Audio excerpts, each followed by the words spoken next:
Friends, ಮನೇಲಿ ದ್ರಾಕ್ಷಿ ಹಣ್ಣು ತಿಂದೆ ಅಳಗೋಗಿದ್ರಿ. ಈ ಥರ ಮಾಡ್ಕೊಳ್ಳಿ. ಮಿಕ್ಸಿ ಜಾರ್ಗೆ ಫಸ್ಟೇ ಸ್ವಲ್ಪ ಸಕ್ಕರೆ ಹಾಕ್ಬಿಟ್ಟು ಪುಡಿ ಮಾಡ್ಕೊಂಡಿರಿ.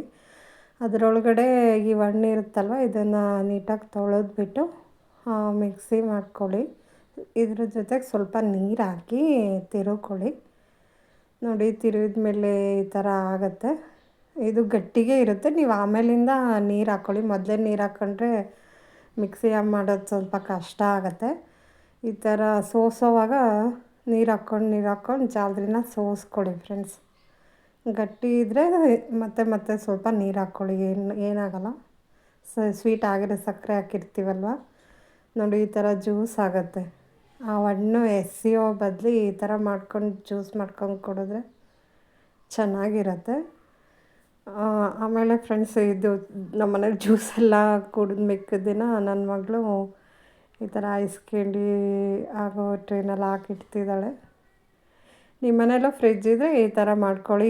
ಈ ಥರ ಇಲ್ಲ ಅಂದರೆ ಒಂದು ಸ್ಟೀಲ್ ಕಾಫಿ ಕುಡಿಯೋ ಕಪ್ಗೆ ಈ ಜ್ಯೂಸ್ ಹಾಕ್ಬಿಟ್ಟು ಒಂದು ಸ್ಪೂನ್ ಹಾಕಿಟ್ಟಿದ್ರೆ ಐಸ್ ಕ್ಯಾಂಡಿ ಆಗೋಗುತ್ತೆ.